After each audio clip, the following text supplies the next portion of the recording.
Jamie was half asleep. That heavy, dreamless kind of sleep, where the world outside doesn't exist yet. Then something cut through it. A sound, small, sharp, familiar. It was Lilly, that unmistakable little shriek she made when she was excited. The kind of noise only a 6-year-old can produce at full volume, without a single apology. Jamie stirred. Then she heard Jack too, his voice carrying through the walls, saying something, doing something the way little boys always are. Normal sounds, alive sounds. And then her dog erupted into a frenzy of barking, and Jamie was fully awake. She got up. She wasn't alarmed. Not yet. She knew the kids were supposed to be there. She'd just heard them, hadn't she? So she moved to the trailer, stepped outside, and that's when the morning tilted sideways. Malaya was standing in the driveway. Baby Meadow rested against her arm. Her eyes were fixed on her phone, like the screen held something worth staring at. And Jamie looked around, past Malaya, past the yard, past the tree line, and something in her chest went cold. Where are the kids? She'd just heard them. 30 seconds ago, maybe a minute, she'd heard Lilly screaming with joy. She'd heard Jack's voice. So where were they? Malaya looked up slowly. That stunned expression, the kind that doesn't quite fit the moment. And then she said it almost casually, like she was answering a question about the weather. They're in the woods. 20 minutes. That's how long Jamie would later estimate had already passed since those children were last seen. 20 minutes, and Malaya was standing in the driveway, cradling an infant and scrolling her phone. No panic, no searching, no screaming their names into the tree line. Just, they're in the woods. That single sentence would become the thread investigators couldn't stop pulling. It began officially on May 1st and 2nd. 6-year-old Lilly Sullivan and her 4-year-old brother Jack were kept home from school. Sick, the family said. But May 2nd didn't end the way any ordinary sick day does. It ended with 2 children vanishing from a rural Nova Scotia property and a search operation that would consume hundreds of personnel, run around the clock for 5 straight days, and ultimately go cold without a single confirmed sighting of either child. The search was scaled back on May 7th. Nothing. No trace. No trail. No closure. Then came the confirmed sightings on May 1st. Reports that placed both children alive and visible on the day before the disappearance was even reported. That extended the timeline and deepened the mystery. And as the case crept toward the 2-month mark, frustration turned into desperation. Authorities announced a $150,000 reward for any information leading to Lilly and Jack's safe return. $150,000. That's how far they'd come with nothing. And then Darren Gettys stepped into the spotlight. A cousin connected to the family. Darren is not a detective. He carries no badge, holds no official role in this investigation. But what he claims to know has set the internet on fire and forced a very uncomfortable set of questions onto the table. In a video posted to the Crime and Shame YouTube channel, Darren made a declaration that stopped people cold. He knows where Lilly and Jack are. Alive. Safe. Not lost in the Nova Scotia wilderness. Not victims of some random predator. Lurking near a rural road. According to Darren, these children are being cared for deliberately, intentionally, by members of their mother Malaya Brooks Murray's indigenous community. Hidden. Protected. Placed there. And the person he believes orchestrated all of it? Their own mother. Now, before we go any further, subscribe if you haven't already, because this story is far from over. Drop a prayer for Lilly and Jack in the comments. Let your voice be part of the noise that refuses to let this disappear. Because 2 children are still out there and silence is the enemy. Jamie McKenzie didn't ask to be in the middle of this. The step-grandmother, warm, plain-spoken, the kind of woman who answers the phone while dozing and lets family come go without ceremony, was supposed to be away that morning. Her trailer sat quiet in the early hours of May 2nd. No reason for anyone to expect her there. But she was there. And because she was there, she heard things. She saw things.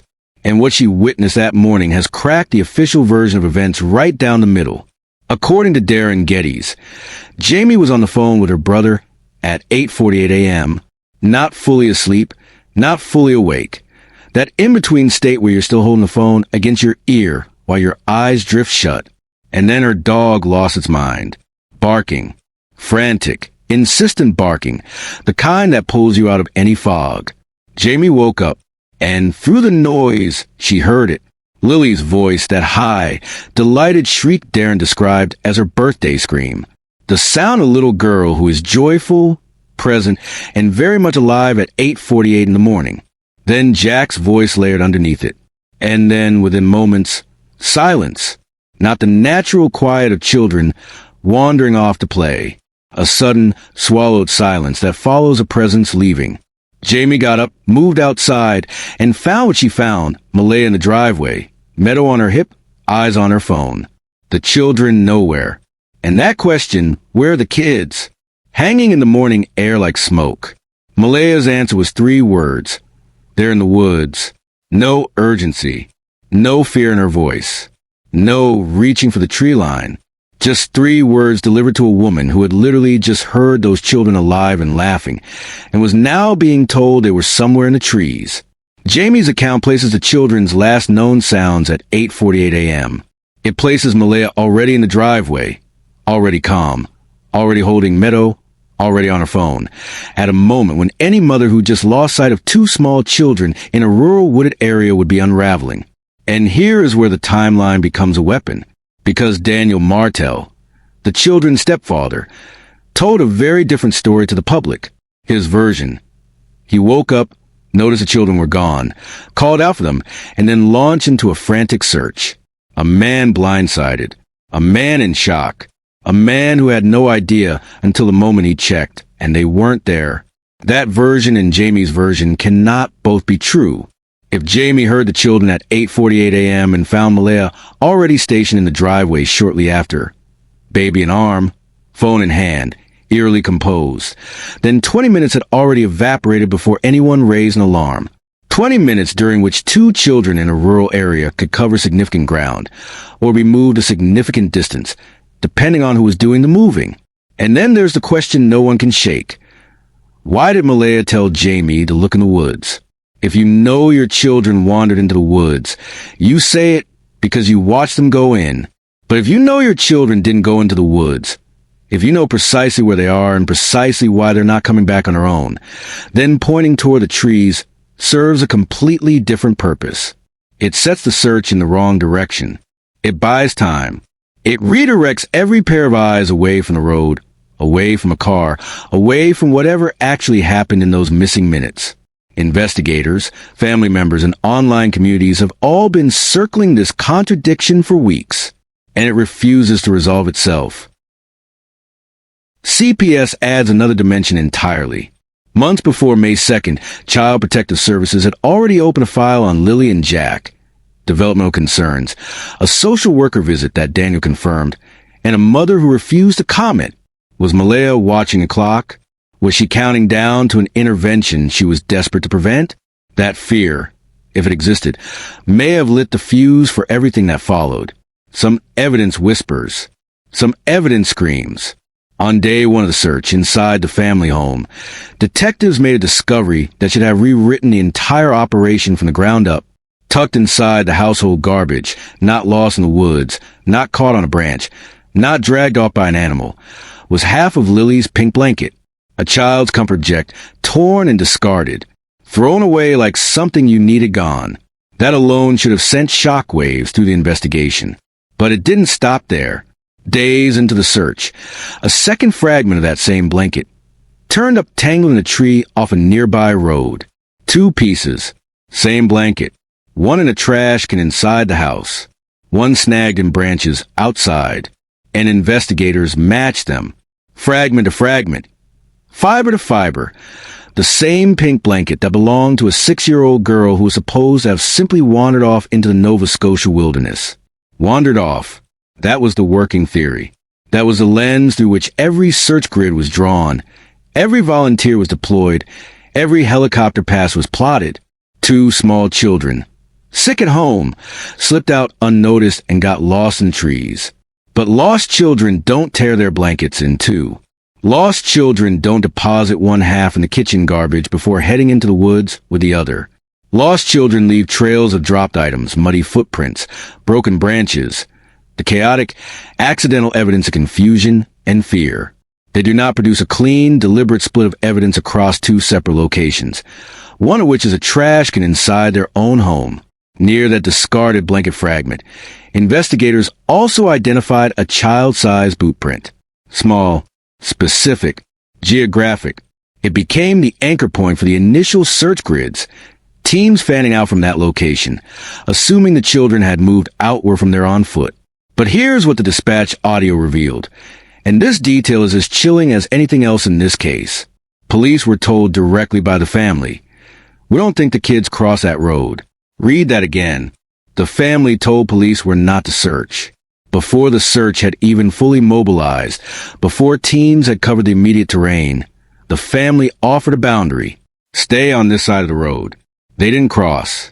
A statement that, at the time, might have sounded like a parent's instinct, a best guess from people who knew their children's habits. But in light of everything else, the blanket, the timeline, the cold composure in the driveway, it starts to sound like something else entirely. It starts to sound like directions. The wilderness search continued for 5 days under the weight of that misdirection. 5 days of boots in the mud, drones over tree canopies, search dogs working grids designed around a theory that the physical evidence was quietly dismantling piece by piece. Critics have since argued, loudly, that the RCMP should have pivoted to a criminal investigation within the first 24 to 48 hours. That the planted clues weren't breadcrumbs left by lost children, but red flags screaming deliberate removal. And yet, bureaucracy moved at its own pace. Protocol held the wheel. And somewhere in those 5 days, if Darren Gettys is to be believed, a window stayed open, wide enough for a car to cross a provincial border, wide enough for 2 small children to disappear from one life and reappear quietly in another. Then came the family friend. Shortly after the disappearance, days, not weeks, a woman connected to the family made a comment that ricocheted through Darren's account like a bullet in a closed room. She told people, casually and without apparent shame, that Lilly and Jack were already tucked into warm beds in New Brunswick. Not missing, not lost, tucked in. Jamie's reaction, according to Darren, was volcanic. Get the Jesus out of here. She chased the woman away, furious and rattled. But the damage was done. Because that kind of slip, that specific geographic, present tense confidence about 2 children the entire province was desperately searching for, doesn't come from rumor. It doesn't come from wishful thinking or desperate hope. It comes from knowing. And Darren swears he relayed every word of it directly to Major Crimes Unit officers in a sworn statement. Which means investigators heard it too. There is a particular kind of silence that grief produces. It is messy and public and impossible to contain. It overflows into parking lots and press conferences and desperate social media posts at 3 a.m. It is a silence that keeps breaking itself open because the person carrying it cannot stop searching for the thing they lost. That is not the silence Malaya Brooks Murray chose. In the days following her children's disappearance, Malaya went quiet in a way that felt surgical. She deactivated her social media accounts. No desperate public appeals, no tearful videos, no shared flyers with phone numbers at the bottom. She declined interviews. She offered no statements. And then, within days of Lilly and Jack vanishing, she left the family home entirely, packed up and relocated, leaving behind the property that was the last known location of her missing children. Investigators were still searching the surrounding woods. Volunteers were still walking grids. And Malaya was gone. Her defenders will argue that grief looks different for everyone. That public spectacle is not a requirement of motherhood. That a woman from an indigenous community has every reason to distrust media attention and police involvement. These are not unreasonable points. Grief is not a performance, and the absence of visible anguish does not equal guilt. But taken together, the silence, the deactivation, the departure, the composure in the driveway that morning, the 3 flat words aimed at Jamie, the pattern begins to outweigh the charitable explanation. It begins to look less like a mother shattered by loss and more like a woman executing a plan she'd already decided on. And then there is Daniel. Daniel Martel, the stepfather, has presented himself to the public as a man destroyed. A man who would search forever. A man who loved those children and will never stop looking. His public statements carry the weight of genuine devastation. And perhaps that devastation is real. Perhaps he is, in some compartmentalized way, both heartbroken and complicit. Because those two things are not mutually exclusive. Darren Gettys' account paints Daniel in precisely that conflicted corner. According to Darren, Daniel was awake earlier than he admitted. There was a dog alert, an early warning, the animal reacting to something before the official timeline begins. And Daniel allegedly went back to sleep, covered from Malaya, let the window of time expand. Not because he orchestrated the disappearance, but because he loved her. Because when the person you love does something catastrophic, the first instinct isn't always to call the police. Sometimes it's to close your eyes and hope that when you open them, the world will have rearranged itself into something survivable. If Darren is right, Daniel's lie wasn't cold or calculated. It was a lie of a terrified man watching the woman he loved disappear into something he didn't fully understand and couldn't bring himself to expose. But here is the brutal arithmetic of that choice. Every hour Daniel stayed quiet was an hour investigators spent in the wrong place. Every false detail in his timeline was a wall built between those children and the people trying to find them.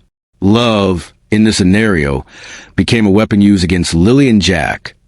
Not with malice, but with a suffocating, misguided instinct to protect someone who may not have deserved it. Meanwhile, the family courts were moving in a direction that adds yet another layer to this already suffocating story. Daniel was granted supervised visitation with baby Meadow, a detail that sounds procedural until you sit with what it implies. Supervised visitation means CPS scrutiny was not theoretical. It was active. It was ongoing. The state had its eye on this household in real time, and Malaya knew it. Did that knowledge accelerate her timeline? Did the specter of a social worker appearing at the door one morning, clipboard in hand, authority in full, push a plan from abstract to urgent? Did the fear of losing her children to the system drive her to remove them from the system's reach entirely? The motive, if this theory holds, is tragically human. A mother's terror weaponized into action. But the cost of that action, 2 children unaccounted for, a province traumatized, a family fractured beyond recognition, is a price that cannot be paid by love alone. Every investigation has a moment where the abstract becomes concrete, where theory hardens into evidence, and speculation gives way to something a prosecutor can hold in their hands. In the case of Lilly and Jack Sullivan, that moment may have arrived in the form of a rental car abandoned near the New Brunswick border. RCMP sources, speaking in whispers, reveal that undercover surveillance had been tracking a vehicle recently used by Malaya. Not a family car, not a borrowed truck from a neighbor, a rental. The kind of vehicle you choose when you need distance between yourself and a paper trail. The kind of vehicle that doesn't show up in your driveway on a neighbor's security camera or get recognized by someone who knows your plates. That car was found abandoned, left near the provincial border, like a sentence someone decided not to finish. And inside the trunk, investigators discovered 3 things. A single children's sock, a half-eaten granola bar, and pink fibers. Pink fibers that forensic analysis would later match to Lilly's DNA. Let that settle for a moment. A 6-year-old girl's DNA, carried in loose threads of pink fabric, found in the trunk of a rental car abandoned at the edge of Nova Scotia. Not in the woods where a search team spent 5 exhausting days. Not along the road, near the family property. At the border. In a car no one was supposed to connect to anyone. If that evidence holds, if the DNA match is confirmed and the vehicle's rental records traced back cleanly, then the wandered-off narrative doesn't just collapse. It detonates. Because lost children don't end up as fiber traces in rental car trunks near provincial borders. They end up found in the woods, cold and frightened and grateful. What the trunk of that car suggests is something deliberate, organized, and executed by someone who understood that distance was their greatest asset. The phone records are coming. The travel logs are being pulled apart. Digital footprints. Every ping of a cell tower, every car transaction, every login from an unfamiliar location are being laid out on a timeline that investigators are building backward from the border and forward from that driveway. Darren Gettys, for all the controversy his public declarations have generated, gave Major Crimes Unit officers something they could chase. Sworn statements, specific claims, a geographic assertion, New Brunswick, that either maps onto the evidence or doesn't. There is no comfortable middle ground here. Either the children are where Darren says they are, cared for and breathing, waiting for a reunion that their mother believed was the only way to protect them, or the evidence in that trunk points somewhere darker, somewhere no one in the story wants to look directly. Critics of the investigation have been unrelenting in their assessment of the RCMP's early decisions. 5 days of wilderness searching while physical evidence screamed removal. A family that directed search teams away from a road. A blanket torn in two and half of it thrown in the garbage. These are not the fingerprints of an accident. These are the fingerprints of a plan that was hastily executed and imperfectly concealed. The question of planted evidence cuts both ways. Is it possible that a grief-addled family member, desperate for any sign of the children, carried items into the search area hoping to generate momentum? Blankets do catch on branches. Footprints do blur in mud and get misread. Desperation makes people do strange, irrational things that look sinister from the outside. But geographic specificity doesn't lie. The footprint's location, the precise split of that blanket across two separate sites, the family's own dispatch assertion about the road. These details don't scatter randomly the way genuine accident evidence does. They cluster. They point. They tell a story that the people who placed them perhaps didn't realize they were writing so legibly. And now, finally, investigators appear to be reading it. Charges are reportedly being prepared. Obstruction of justice. Interference with a police investigation. Custodial abduction.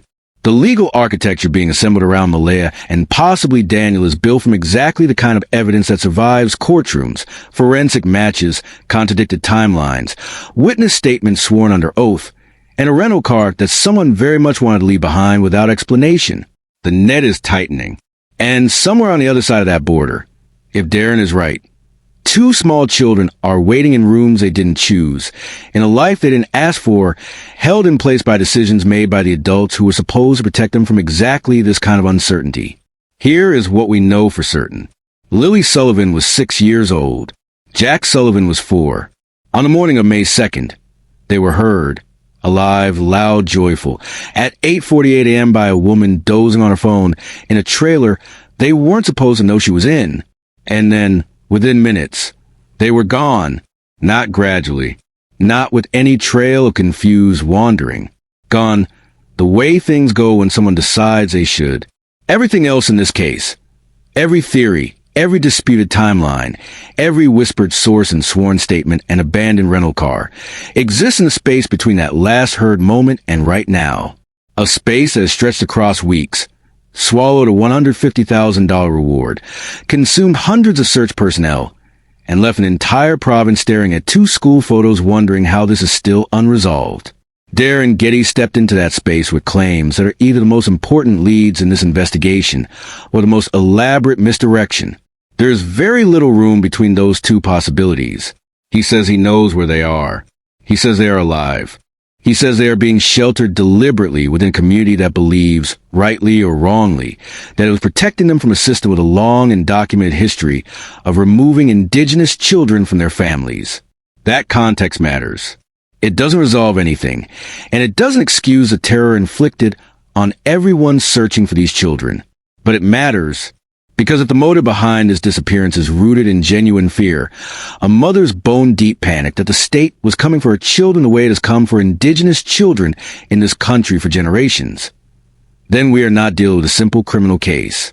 We are dealing with a collision between a mother's desperation and a justice system she may not have trusted to protect what she loved most. But here is the line that cannot be crossed, regardless of motive. 2 children did not consent to disappearing. Lilly did not choose to become a pink fiber trace in a rental car trunk. Jack did not agree to be the subject of a provincial search operation that turned up nothing. Whatever fear drove the adults in this story to make the decisions they made, those decisions were made over the heads of 2 small people who had no voice in any of it. And that is the wound at the center of this case that no explanation fully closes. If they are safe, If Darren is right, and they are warm and fed and surrounded by people who love them, then the cruelty is in the not knowing, in every sleepless night of every person who loves them genuinely. In every search volunteer who walked those woods believing they might find a child alive if they just covered one more grid. In the damage done to the truth itself, which does not heal cleanly even after the facts come out. If they are not safe, if the pink fibers in that trunk are the beginning of a story no one wants to finish, then everything else becomes secondary to the reckoning that follows.